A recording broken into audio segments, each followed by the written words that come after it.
فالذين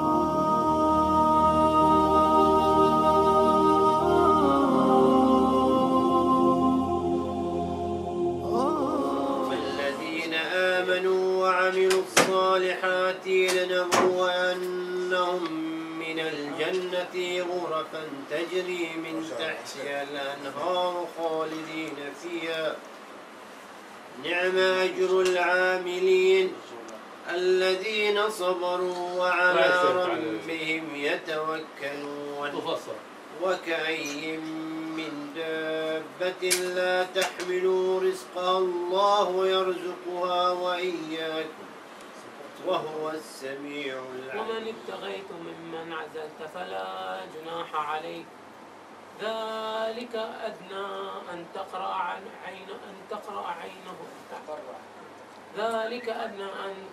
تقرأ أعينهن ولا يحزن ولا يرضين بما آتيتهن كلهن والله يعلم ما في قلوبكم وكان الله عليما حليما.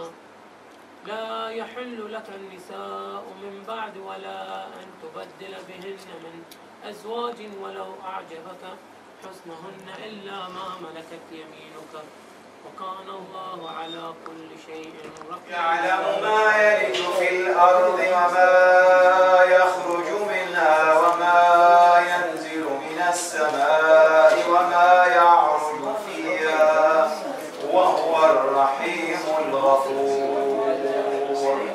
وقال الذين كفروا لا تأتينا الساعة قل بلى وربي لتأتينكم عالم الغيب لا يعزب عنه مثقال ذرة في السماوات ولا في الأرض. وتخشى الناس والله أحق أن تخشوا فلما قضى زيد منا وطرا زوجناكها لكي لا يكون عنه حرج في أزواج أدعياهم إذا قضوا منهن وطرا وكان أمر الله مفعولا. ما كان على النبي من حرج فيما فرض الله سنة الله الذين خلوا. ولقد آتينا لقمان الحكمة أن اشكر لله ومن يشكر فإنما يشكر لنفسه ومن كفر فإن الله غني حميد.